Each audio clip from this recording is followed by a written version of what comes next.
Good evening, my name is Ken Masterson. I wrote the Microbiome prescription website, maintain it, and continuously expand it and apply my miscellaneous tricks from operations research, statistics, and data science to it. Tonight I want to describe what I just pushed up today, moments ago in fact, is I found a beautiful data source and managed to get a low-cost usage of it. If I had lots of time and money, I probably could do a much better usage, but this is a moonlight job. I have a regular day job just this evening.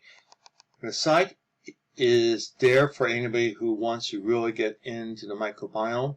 It's the GM Repro, a curated database of human gut metabomes. And basically, the key thing is, notes down here, how many samples do they have? 71,000. On my site, we have had a bit over 2,000 samples uploaded. This is 72,000.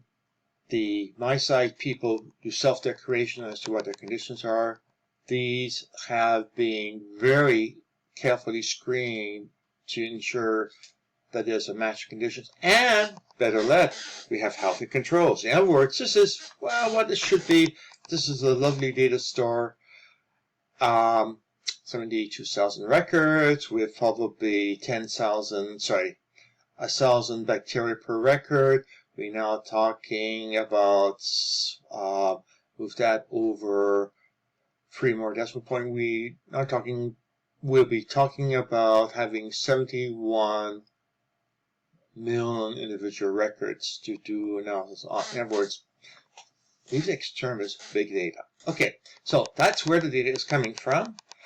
And I want to go over and show you something, and I'll actually do it at the raw data level, is using the data they have, is I can go in and say, okay, show me non-fatty there or some other conditions, and I can go and do some data query thing, and what comes back is it will show the name of the bacteria, the genus, and what we have here is people with the condition. We see that this bacteria is reported only that often.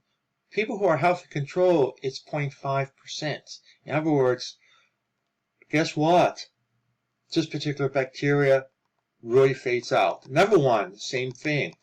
And then you also hit some cases like here where it goes up from 0.1 to 0.45, so it's 4 times more often do we detect that bacteria. What is interesting about this is what we are looking at is the sparse ones, the rare ones, the ones you usually toss up your hands and say, what do I do about this? I mean, we don't have enough data, blah, blah, blah, blah, blah.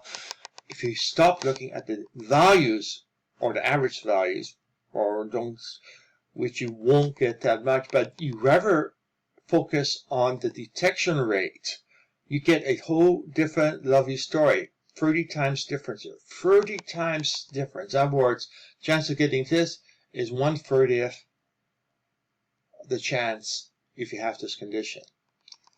Some of you probably will see and suddenly say, oh joy, that is absolutely interesting. Sweet. You have to think about it, especially those of you who been busy trying to do data analysis. Now, so let's show you where the stuff is hiding. If you go over here underneath Explorer, frequency of bacteria reported in samples by condition.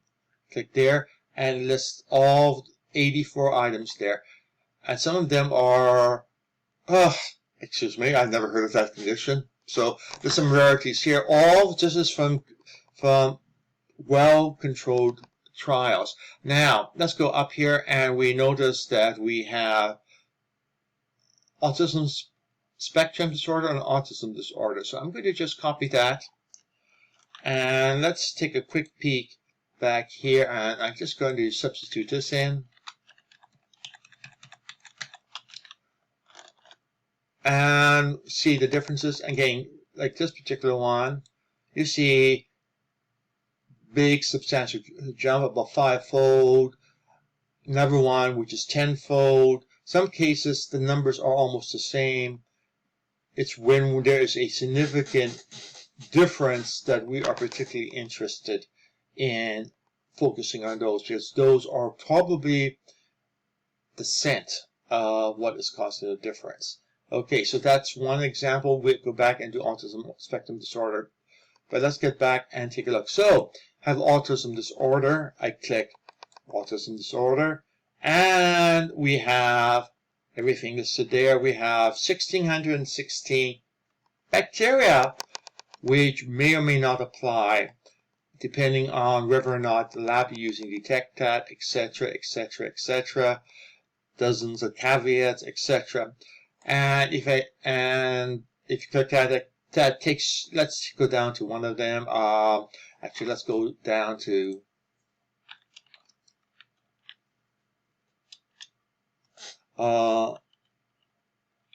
Lactococcus. I'll click Lactococcus. We go over here, and now we have everything spelled out for Lactococcus. If I click one of them here, we'll now see what the associations are, etc. So it just goes back and forth, nice and easy. There. Now, so this is if you're not logged in. Now, if you go and log in, again, I'm going to use my usual sample data here. And now if we go back to Explorer. So if we go back here and we could look at something like constipation, click there, constipation. And voila, we now have, because you're logged in, your samples automatically appear, and this list is now adjusted to be only the ones which are in your samples. Now, the numbers are interesting in handling. I have gone down the operations research approach rather than the formal mathematical statistical approach, and then what I tend to often do is do a punt, because to do it rigorously gets a nightmare, because the statistics are from different labs, whether or not they apply there, so whether or not it detects or doesn't detect, or how reliable the detection is going to be different from lab to lab. So we end up getting into usability. Can we really use the data? My solution is a very simple one, and if you don't like it, I've shown you where the data is. Go use the data yourself and do whatever you want to do it. My solution is very simple. If the detection rate is lower, then what I would expect to have happened is that the population has shifted down towards the lower end, and thereby many disappears and few remain, which means that the percentile for the sample will be below the average, significantly below the average. If we do a factor here, I think I do a factor of difference have to be at least 2 times more between the two of them. Similarly, if we have a bacteria detected more often, then that makes the implication that the bacteria count will be higher, because again, whatever the shape is, if it goes lower and the whole shape shifts down, so we have less being detected, then the number should go down. Similarly, if the detection rate is higher, then the number should go up, because everything should move to the right. Common sense hasn't been validated statistically, probably there's gotcha, but that solution was a very straightforward one to produce. Some of the other ones can be done, but you run into the fine print of doing it absolutely correctly, and you end up probably not getting anything better. Hence my magic word, operations research approach, which is good enough. Okay, so that's basically it. So we have here, so you can go back and we have constipation. You can go over to library if you go look up something like bacteria. And suppose you want to look up bifidobacterium.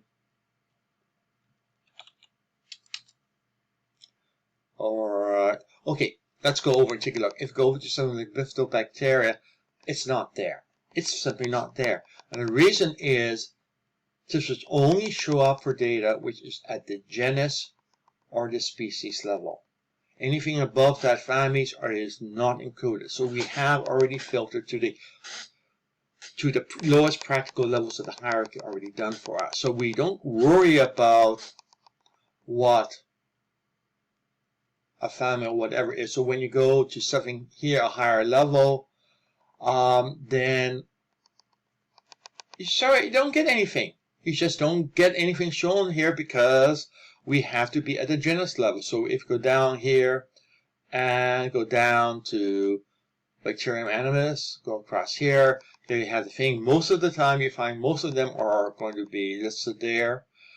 But the fact that it's at the genus, just in case the species level, you can now go over and take a look at, say, morbid obesity. You can see what percentage match you have, 40%. Generally, I would suggest that you really want to have somewhere closer to 70 or 80% before you can deem it to be a reasonably good positive. I need to do some trial and error there, but that is it. And so basically, this one occurs less often, and the match here means that the percentile here is less than 30 percentile. So you are at the bottom end of the samples. If it's something, if you go over to high more often, there's only 2 more often, then we have a match here, and that means that the percentile is above the 70th percentile for the bacteria, and it is overrepresented in terms of the how often it's detected. So, a bit of magic, a bit of mischief.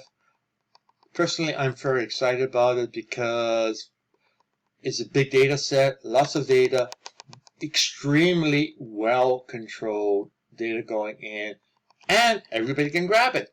Or anybody who has appropriate skills can grab it. The site is sitting there, nice and easy. It's linked to, go to it. And it is curated, keyword curated, so it is well controlled. And hey, I like it. I like it. So that's basically it. Go in and explore the. I'll probably be adding something to it, and I expect in time is I'm not logged on, so I'm going to log on again. And I'm going to go back to Explorer. Let's go out System Spectrum Disorder. Here are low. What I'm going to do is I'm going to probably add checkboxes here so that you can go and make a custom selection of just the bacteria which are flagged. You have here 56 bacteria, so you can get a hand-picked selection using just data and seeing how well things come up. Remember, you can pick things 4 or 5 different ways with entirely different criteria and get a consensus report, which hopefully will show you the thing that everybody is agreeing on, given how much knowledge we have, is probably the most probable to cause a change. Not necessarily the greatest amount of change, but simply the most probable to cause a change. Okay. Time to shut up, get this uploaded, and then head to bed.